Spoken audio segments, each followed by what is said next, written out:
La vida hace 2600 años. 12 costumbres y ritos más inquietantes del antiguo Egipto sin censura. ¿Y si el brillo de las pirámides no fuera un milagro, sino la huella de una maquinaria que exprimía hasta el último grano de arena? Escucha con cuidado. Bajo cada bloque de piedra, hay historias que casi nadie cuenta. Y una de ellas puede cambiar lo que crees saber sobre Egipto para siempre. Cuando piensas en Egipto, ves oro, faraones, templos y un río que parece traer vida sin fin. Pero hay otro Egipto, igual de real, que no sale en los cuadros ni en los documentales bonitos. El Egipto del impuesto que te ahoga, del trabajo forzado que no aparece en las cifras, del escriba que con un trazo decide si comes o no. Hoy no vamos a repetir la postal. Vamos a entrar donde la historia oficial baja la voz.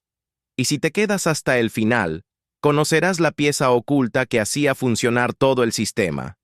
Y por qué, sin ella, el reino se habría derrumbado. Nos han enseñado que Egipto fue una obra perfecta. Calendario, astronomía, arquitectura, medicina, todo brillante. Pero hay una pregunta que casi nadie responde. ¿Qué precio pagó la gente común para sostener ese brillo? Porque construir lo imposible no se logra con magia. Se logra con organización, con control y con decisiones duras. El desafío de hoy es mirar el esplendor y al mismo tiempo no apartar la vista del costo humano. ¿Te atreves? El plan que empieza con un río, el Nilo, marca el pulso de todo. Cuando crece, parece un dios que bendice. Cuando baja de más, se vuelve juez implacable. Las cosechas dependen del agua, y de las cosechas depende la vida. Aquí aparece el primer engranaje: medir, prever, registrar. No es casual que el calendario naciera mirando esta subida y bajada. Si no sabes cuándo sembrar, pierdes. Si no sabes cuánto entra a los graneros, el reino tiembla. Por eso el Estado aprende a contar como quien aprende a respirar. No por gusto, por necesidad. Cada año, el Nilo deja limo, ese barro oscuro que huele a tierra nueva. La gente lo pisa descalza y siente la promesa de pan. Pero esa promesa ya tiene dueño. Una parte se queda en casa, otra va a los graneros del templo y del faraón. No es un robo, es la regla del juego. Lo que no siempre te dicen es que esa regla, cuando el río se porta mal, aprieta como un collar. Y en esa presión nacen las historias de resistencia silenciosa que rara vez tienen voz. El escriba, la pluma que pesa más que un martillo. Imagina una mesa de madera, un cálamo humedecido y tablillas o papiros. Frente a ti, un escriba con la mirada entrenada para sumar y restar vidas. Él no corta piedra, pero decide cuántos días te tocará cortarla. Es el guardián de la medida, del impuesto, del registro. En un lugar donde la palabra escrita es poder, el escriba es la bisagra entre el palacio y el campo. Algunos lo ven como un sabio, otros como un muro.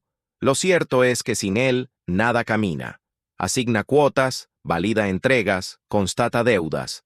Si tu parcela rindió menos, debes explicarlo. Si el Nilo fue tacaño, también. Y si no convences, el número no cambia. El escriba no golpea, no grita. Su fuerza es otra. Su trazo convierte quizá en debes. Y ese debes mueve a miles. Trabajo por turnos. La otra cara del milagro. Las pirámides no se levantaron con esclavos encadenados como en el cine, al menos no como imagen única. Muchos eran trabajadores por turnos, campesinos reclutados durante el tiempo en que el Nilo inundaba y no se podía sembrar. Venían de aldeas, se organizaban en equipos, comían pan, cebolla, cerveza, a veces carne. Tenían jefes, contadores, curanderos, vigilantes. No era un infierno constante, pero tampoco un paseo. Era una rueda que no se detiene. Ahora, piensa en una mañana cualquiera. El sol todavía no quema y ya suenan las voces. Cada bloque tiene un destino y un tiempo. Si te retrasas, no fallas tú. Falla tu grupo. Y si tu grupo falla, se nota en el registro. La presión es invisible, pero pesa. Sabes que cada piedra colocada no es solo piedra, es estabilidad para el palacio, prestigio para el Dios, orden para el universo. ¿Y para ti? Para ti, a veces, orgullo, a veces cansancio que no cabe en la espalda, y la promesa, siempre la promesa, de que todo forma parte del equilibrio. Religión como columna vertebral. En Egipto, el mundo no funciona sin un porqué sagrado. El faraón no es solo un rey, es el puente entre lo humano y lo divino. El templo no es solo un edificio, es la oficina central del cielo en la tierra. ¿Qué logra esta idea? Convierte la obediencia en deber cósmico. Si trabajas, no solo cumples con el jefe, ayudas a que el sol salga, a que el Nilo vuelva, a que la vida no se desarme. Esto tiene un lado brillante, une a la gente, y tiene un filo peligroso, hace que cualquier duda parezca una grieta en el orden del mundo. Cuestionar ya no es solo cuestionar, es tocar el equilibrio. Así, cada impuesto, cada turno, cada lista, se viste de misión. Y cuando se viste de misión, se vuelve más difícil de discutir. La casa, el taller, la calle, no todo era piedra gigante ni desfiles. La vida real late en la casa de adobe, en el patio donde se muele el grano, en la calle donde pasa el vendedor de cerveza casera. Allí están los niños jugando con barquitos de barro. Allí las mujeres amasan y tejen. Allí los artesanos lijan madera, pulen cobre, tallan pequeños amuletos. La ciudad no brilla como el oro del templo, pero sin ella el templo se apaga. El pan se hornea con harina mezclada con arena fina que se metía entre los dientes y gastaba las muelas. La cerveza no es como la imaginas hoy. Es espesa, casi comida líquida. El olor de la cebolla se queda en la ropa. Y aún así, en medio de lo simple, vive el orgullo de hacer algo que permanece. Un sarcófago bien pintado, una caja con cierre perfecto, un collar que hará sonreír a alguien en su última morada. La ley y el miedo a la injusticia. En los juicios, los jueces llevan símbolos de verdad. Todos repiten que la verdad es el corazón del orden. La mayoría de los casos son pleitos por tierras, deudas, robos menores, pero hay algo que se nota. La ley quiere ser firme, y a veces lo logra. Otras, la balanza se inclina por quien tiene amigos en la oficina correcta. ¿Te suena? No es tan diferente al mundo de hoy. Para el aldeano, ir a juicio es enfrentarse a un idioma que no domina, a una forma escrita que no maneja, a un ritmo que marca otro. No es que no haya justicia, es que la justicia camina por pasillos donde tú, sin guía, te pierdes. Por eso el miedo, no solo a perder, sino a no entender ni cómo perdiste. Hambre, el fantasma que aparece cuando el río se equivoca. Todos adoran al Nilo porque todos le temen. Cuando el agua sube poco, los campos dan menos. Entonces los graneros abren lo justo, porque lo justo es lo que hay. En esas épocas, la fila frente a la puerta del depósito es más larga que la sombra del mediodía. Un guardia cuenta, otro apunta, un tercero revisa. Si te corresponde, te dan. Si no, esperas. Y el estómago no entiende de turnos ni de sellos. Los ancianos recuerdan otros años malos y dicen, pasará. Los jóvenes no quieren escuchar historias, quieren pan. En esas temporadas se decide la fidelidad al sistema. Si responde, todos resisten. Si se quiebra, nace la rabia. Este es el punto más frágil de cualquier reino, cuando la promesa de orden choca con el vacío del plato. El poder del símbolo Egipto entendió algo que muchos reinos aprendieron tarde. Un símbolo vale por 1000 órdenes. El látigo impone, sí, pero la imagen del faraón ofreciendo Maat, la idea de que el rey da equilibrio al mundo, mantiene alineados incluso a los que nunca verán al rey en persona. Las paredes cuentan la historia en colores. El enemigo siempre cae, el rey siempre triunfa, los dioses siempre aprueban. Y al salir del templo, esa certeza viaja contigo, como polvo que no se sacude fácil de la ropa. El símbolo organiza. También silencia. ¿Qué vas a decir contra una imagen que afirma que todo va bien? Si hablas muy alto, pareces ciego. Si callas, te vuelves parte del coro. El símbolo, al final, es una brújula que no pregunta si marca el norte. Simplemente la sigues porque, si todos la siguen, ¿quién eres tú para caminar hacia otro lado? El oficio que nadie elige, pero muchos hacen. No todo en Egipto es palacio, templo o campo. Hay oficios que nacen del margen, cargadores del puerto que descargan ánforas hasta que las manos arden, barqueros que cruzan a diario con la corriente empujándoles la cintura, mensajeros que corren bajo el sol con una tabla y una orden escrita. Su nombre casi nunca queda, pero su trabajo sostiene la rueda. La rueda no pregunta si estás cansado, solo gira. Y si te caes, otro ocupa tu lugar. Esto no es maldad pura, es una regla dura de cualquier sistema grande. Lo importante es verlo y no maquillarlo, porque si lo maquillas, medicina, curas y el límite entre ciencia y fe. Los egipcios observaban.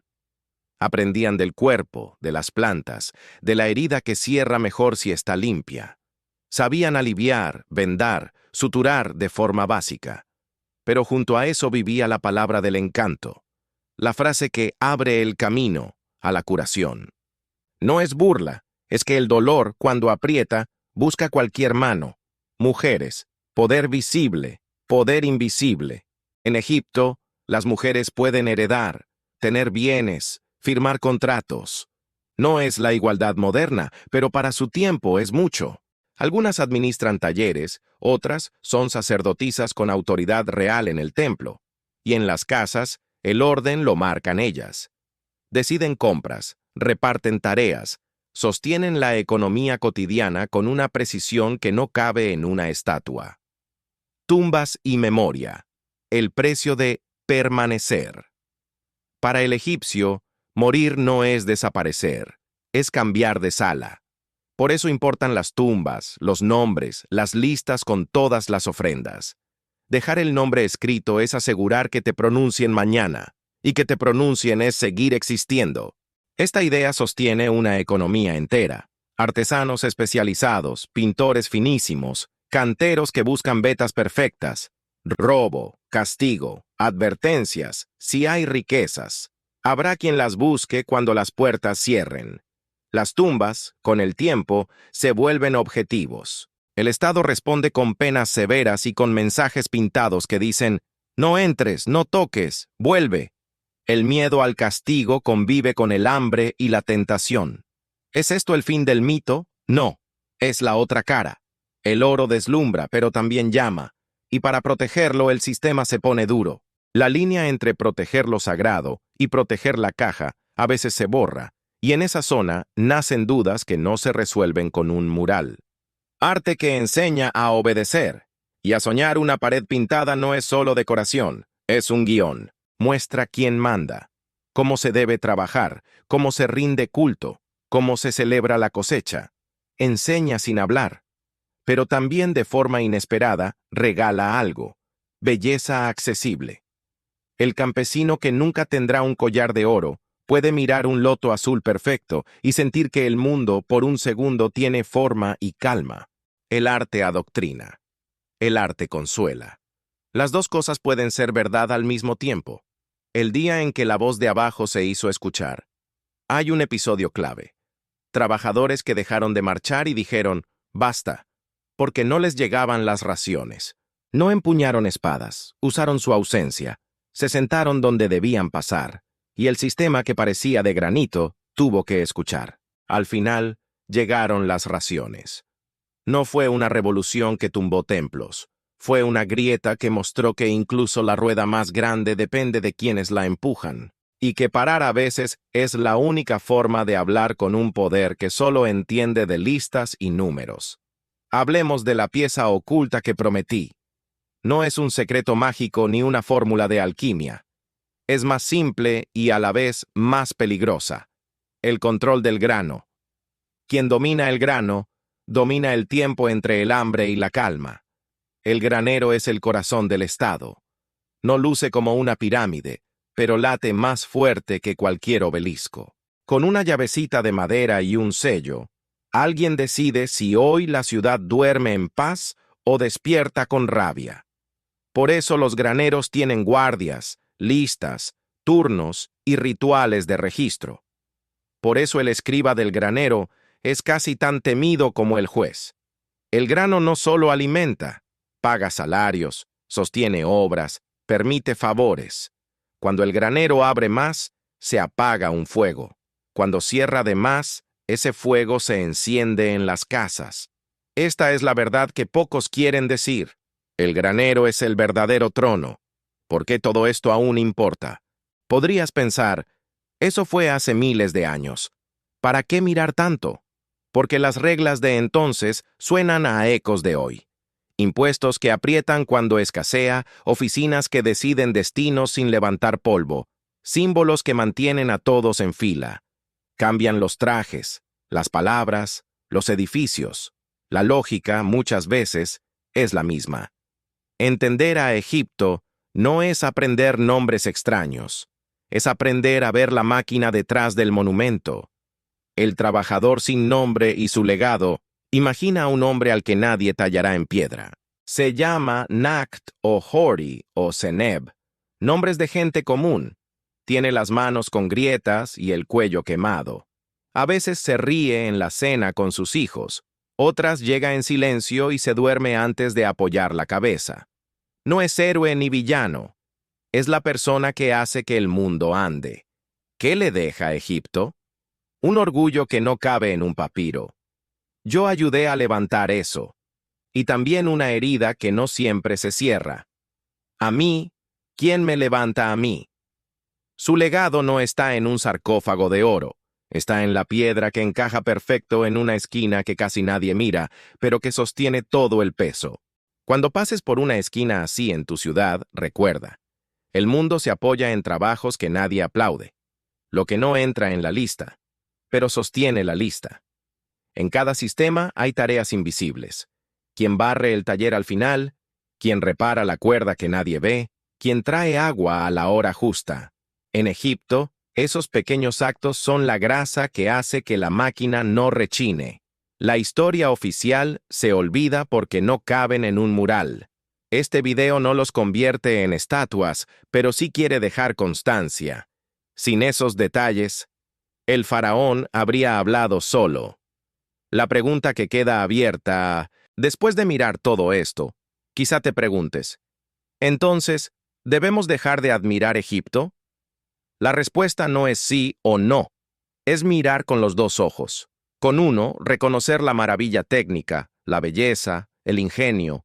Con el otro, reconocer la presión, el costo, la gente sin nombre. Mirar con un solo ojo te da una postal. Mirar con los dos te da una historia completa. Volvamos al granero. Es de tarde. El sol ya no golpea tanto y el aire huele a polvo y a paja. Una fila larga espera con cestas. En la puerta, un guardia con una vara y un escriba con su paleta. Un hombre llega con la respiración cortada. Caminó desde lejos porque escuchó que hoy sí darían más. Su esposa tiene fiebre y en casa quedan 2 panes. Cuando por fin está frente a la mesa, el escriba alza la vista. Mira su tablilla. Busca su nombre. No lo encuentra. Pregunta otra vez. Nada. El hombre, con la garganta seca, explica. La inundación fue baja. El campo dio menos. Trabajó en la cantera. Se atrasó en la entrega. El guardia lo mira de reojo. El escriba, al final, encuentra el rastro de su familia. En la lista del mes anterior. No hay ración hoy para él. El silencio pesa más que la vara. Atrás, alguien carraspea. Adelante. La mano del escriba duda un segundo. Ese segundo vale una vida. El escriba podría decir no. Podría decir sí. Podría pasar de largo. Lo que haga en ese instante define si en esa casa mañana hay pan o hay rabia. Ese segundo es Egipto entero. La fuerza del registro contra la vida real. La ley seca contra la necesidad. El orden cósmico contra el grito de un niño. El escriba, al final, escribe una nota pequeña en el margen. Autoriza media ración por única vez. La fila vuelve a moverse. El hombre se inclina, no por devoción, por alivio. Y se va. La máquina sigue. Pero ya sabes lo que sostiene la máquina. Decisiones humanas, a veces duras, a veces piadosas, siempre decisivas. Conclusión. Resumen. Hoy miramos Egipto sin el filtro dorado. Vimos el río como moneda de cambio, al escriba como director de orquesta, al trabajo por turnos como columna de obras enormes, a la religión como pegamento que une y silencia, a la casa común como taller de un país entero, a la ley como promesa y laberinto, al hambre como examen del sistema, al símbolo como orden sin necesidad de gritar, a los oficios invisibles como base de la pirámide, a la salud como equilibrio entre cuidado y palabra, a las mujeres como poder visible e invisible, a las tumbas como economía de la memoria, al robo como sombra del brillo, al arte como escuela de obediencia y refugio, a la primera protesta como prueba de que el abajo existe, y al granero como trono de madera con llave pequeña. No se trata de arruinar la admiración, se trata de completarla. Lo grandioso lo es aún más cuando aceptamos su costo, y lo duro duele menos cuando sabemos que, incluso en medio de la rueda, hubo manos que se ayudaron, miradas que entendieron, decisiones que, sin esperar monumento, salvaron un día más. Egipto no es solo faraones. Egipto también es una mujer que cuenta granos de trigo en su mesa, un barquero que cruza de noche, un artesano que firma con orgullo, un escriba que decide en un margen. Si aprendemos a mirar esas vidas, entendemos no solo un país antiguo, entendemos el mundo. ¿Quieres más expediciones contadas como si estuvieran pasando ahora? Suscríbete a Historia y Silencio, comparte este video y activa la campanita. Viene el mundo entero girando en una sola historia. Mira el siguiente video.